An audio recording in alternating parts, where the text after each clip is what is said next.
আমি দেখলাম রেসে নামতে যাওয়া ঘোড়াটা আসলে গর্ভবতী। এই কথা শুনে বাবার মুখ ফ্যাকাশে হয়ে গেল, কারণ তিনি এই কালো ঘোড়াটার ওপর পরিবারের সব সম্পদ বাজি ধরেছিলেন। গর্ভবতী হওয়ায় ঘোড়াটা রেসে জিততে না পারলে আমাদের পরিবার পথে বসবে। কিন্তু আমি বাবাকে চিন্তা করতে মানা করলাম, কারণ কালো ঘোড়াটাকে জেতানোর একটা উপায় আমার জানা ছিল। এ কথা বলে আমি রেসের ঘোড়াটাকে আমার নিজের গোসলের পানি খাওয়ালাম, কারণ আমি কোনো সাধারণ বাচ্চা ছিলাম না। আমি আসলে 100 বছর বয়সী একটা জিমসেং আত্মা ছিলাম। সবে মাত্র মানুষের রূপ নেওয়ায় সবকিছু নিয়েই আমার খুব কৌতূহল ছিল। হঠাৎ আমি দারুণ একটা সুবাস পেলাম। গন্ধটা অনুসরণ করে একটা রসলো চেরি পেলাম, কিন্তু ঘুণাক্ষরেও বুঝিনি যে এটা একটা ফাঁদ। আমি সোজা চেরিটাতে কামড় বসালাম। উল্টো দিকে থাকা এক চাচার টানে আমি ছিটকে গেলাম। ধরা পড়ে যাচ্ছি দেখে আমি জলদি আবার জিনসেং রূপ ধারণ করলাম। ভেবেছিলাম এতে বেঁচে যাব, কিন্তু অবাক করে দিয়ে চাচা আমাকে সোজা তার বাড়িতে নিয়ে গেলেন। আরও খারাপ ব্যাপার হলো, তারা জিনসেং দিয়ে স্যুপ বানানোর পরিকল্পনা করলো। চাকরটাকে রান্নাঘরের ছুরি হাতে নিতে দেখে আমি ভয় পেয়ে জলদি পালিয়ে গেলাম। কিন্তু একটা ঘর পেরোনোর সময় হঠাৎ দেখলাম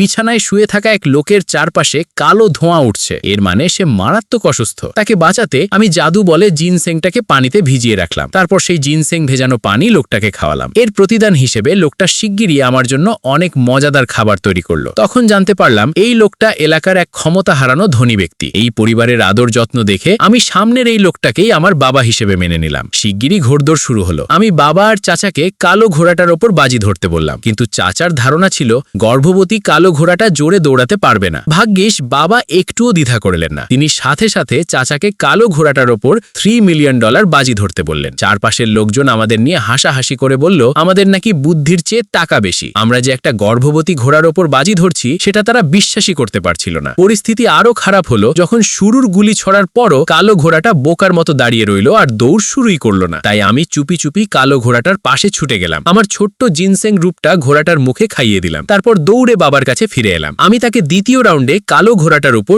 দ্বিগুণ বাজি ধরতে বললাম। এ কথা শুনে বাবা তার সাথে আনা সব টাকা বাজি ধরলেন। এরপর আমি চাচাকে কালো ঘোড়াটার ট্র্যাক বদলাতে সাহায্য করতে বললাম, কিন্তু চাচা তখনও আমাকে সন্দেহ করছিলেন। এটা দেখে বাবার সাথে সাথে চাচাকে আমার কথা শুনে জলদি যেতে বললেন। কোনো উপায় না পেয়ে চাচা বাধ্য হয়ে ব্ল্যাক রোজের ট্র্যাক বদলে দিলেন। আমার মতো একটা বাচ্চার ওপর বাবাকে ভরসা করতে দেখে লোকজন আবার আমাদের নিয়ে হাসাহাসি করলো। তারা বলল বাবা আজ নির্ঘাত পাগল হয়ে গেছেন। তারা বলল আমাদের কালো ঘোড়াটার রেসের মাঝপথেই থেমে যাবে। ঘন্টা বাজার সাথে সাথে রেস আবার শুরু হলো। তবে অন্য ঘোড়াগুলো ততক্ষণে 10 মিটার দৌড়ে গিয়েছিল। কালো ঘোড়াটা তখনও এক জায়গায় দাঁড়িয়েছিল আর দৌড় শুরু করেনি। সবাই সাথে সাথে হো হো করে হেসে উঠল। আমি বাবাকে পথে বসালাম ভেবে ভেতরে ভেতরে চিন্তায় পড়ে গেলাম। চাচাকেও খুব হতাশ দেখাচ্ছিল। কিন্তু অপ্রত্যাশিতভাবে পরের সেকেন্ডেই ট্র্যাকে হঠাৎ একটা মোড় ঘুরে গেল।